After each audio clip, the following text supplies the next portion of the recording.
तो गाइस कैसे आप सब, उम्मीद करते हैं आप लोग अच्छे होंगे, मस्त होंगे, स्वस्थ होंगे। तो गाइस आज मैं फिर से आप लोगों के लिए बाल विकास एवं शिक्षा शास्त्र के अति महत्वपूर्ण प्रश्न लेके आया हूं। तो गाइस इसके पहले मैंने अपने चैनल प्रयागराज टीचर्स अकेडमी पर पार्ट 1, पार्ट 2 और पार्ट 3 की वीडियो अपलोड कर दी है। तो गाइस आप लोग फटाफट मेरे चैनल पर जाकर ये वीडियो देखिए, आप लोग के लिए बहुत ही इंपॉर्टेंट फुल साबित होने वाली है। तो गाइस यदि आप C TET, UP TET, MP TET और यू टेट या किसी भी टीचर्स एग्जाम की अगर आप लोग प्रिपरेशन कर रहे हैं तो आप लोगों के लिए ये प्रश्न बहुत ही महत्वपूर्ण साबित होने वाले हैं। तो गाइस चलिए फटाफट स्टार्ट करते हैं आज का सेशन। तो हमारा पहला प्रश्न है, मंद अधिगमकर्ता उनकी शैक्षिक उपलब्धि सामान्य योग्यता से कम रह जाती है कहे जाते हैं। आपका ऑप्शन है ए पिछड़े, बी विशेष, सी बाल अपराधी, डी मानसिक रूप से कमजोर। तो आपका सही उत्तर होगा ऑप्शन ए पिछड़े। क्लियर। अगला प्रश्न है, दृष्टि दोष से युक्त बच्चों को आकृतियों का ज्ञान देना चाहिए। आपका ऑप्शन है ए भौतिक व्याख्यान द्वारा, बी त्रिआयामी आकृतियों के स्पर्श द्वारा, सी क्षेत्र भ्रमण द्वारा, डी उपयुक्त में से कोई नहीं। तो आपका सही उत्तर होगा ऑप्शन बी त्रिआयामी आकृतियों के स्पर्श द्वारा। क्लियर। अगला प्रश्न है, कम गति से सीखने वाले बच्चों की मुख्य विशेषता होती है। आपका ऑप्शन है ए उनमें किसी न किसी प्रकार की अक्षमता होती है जो उसके ज्ञानार्जन व शैक्षिक उपलब्धि को प्रभावित करते हैं। आपका ऑप्शन है बी उन्हें केवल गणित में कठिनाई होती है, सी उन्हें केवल अंग्रेजी में कठिनाई होती है, डी उपयुक्त में से कोई नहीं। तो आपका सही उत्तर होगा ऑप्शन ए उनमें किसी न किसी प्रकार की अक्षमता होती है जो उनके ज्ञानार्जन व शैक्षिक उपलब्धि को प्रभावित करते हैं। क्लियर। अगला प्रश्न है, निम्न में से कौन सी क्षमता केवल जन्मजात होती है। आपका ऑप्शन है ए दृष्टि दोष, बी श्रवण दोष, सी मूक बधिर, डी मंद बुद्धि। तो आपका सही उत्तर होगा ऑप्शन सी मूक बधिर। क्लियर। अगला प्रश्न है, निम्न में से कौन सी इकाई का उपयोग सुनने की क्षमता की जांच हेतु किया जाता है। आपका ऑप्शन है ए डेसीमीटर, बी डेसीबल, सी डिफाइन, डी डेसीबिंद। तो आपका सही उत्तर होगा ऑप्शन बी डेसीबल। क्लियर। अगला प्रश्न है, किस प्रकार के बच्चों की शिक्षा हेतु सांकेतिक भाषा का प्रयोग किया जाता है। आपका ऑप्शन है ए दृष्टि दोष युक्त बच्चे, बी मूक बधिर, सी मंद बुद्धि, डी उपयुक्त में से कोई नहीं। तो आपका सही उत्तर होगा ऑप्शन बी मूक बधिर। क्लियर। अगला प्रश्न है,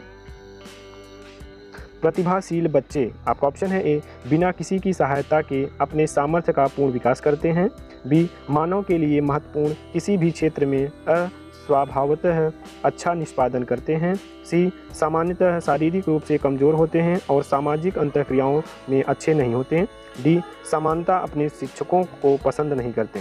तो आपका सही उत्तर होगा ऑप्शन बी मानव के लिए महत्वपूर्ण किसी भी क्षेत्र में अस्वभावतः अच्छा निष्पादन करते हैं। क्लियर। अगला प्रश्न है, प्रतिभाशाली बच्चों के संदर्भ में संवर्धन संगठन का अर्थ है।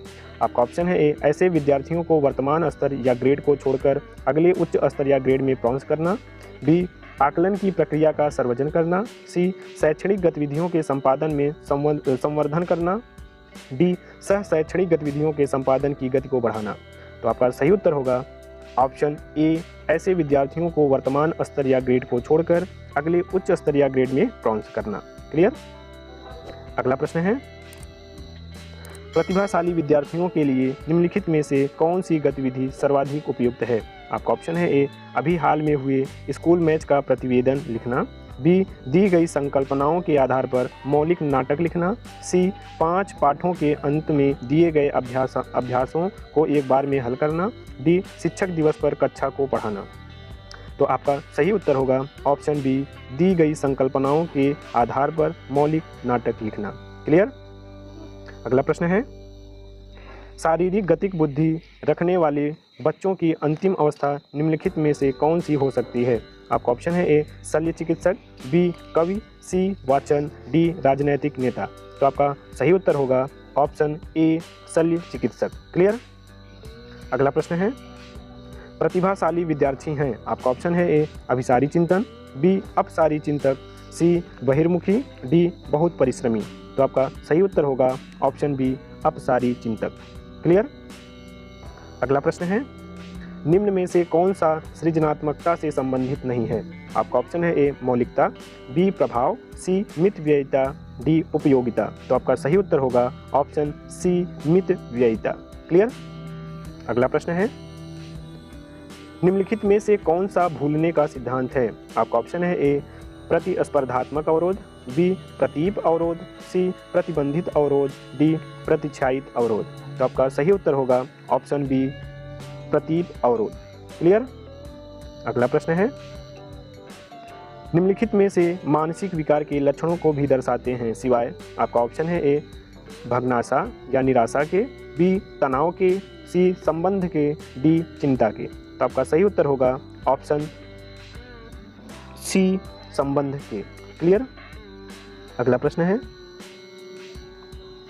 मानसिक स्वास्थ्य के नियमों को खोजना और उन्हें बनाए रखना अध्ययन का केंद्र बिंदु है। यह कथन है। आपका ऑप्शन है ए सफर, बी हेडफील्ड, सी ड्रेवर, डी लाडले। तो आपका सही उत्तर होगा ऑप्शन सी ड्रेवर। क्लियर। तो गाइस आज के लिए बस इतना ही। तो गाइस यदि हमारी वीडियो आप लोगों के लिए 1% भी हेल्पफुल लगी हो तो गाइस प्लीज़ हमारे चैनल को लाइक, सब्सक्राइब और शेयर जरूर कीजिएगा। तो गाइस मिलते हैं किसी नेक्स्ट वीडियो में, तब तक के लिए नमस्कार, जय हिंद।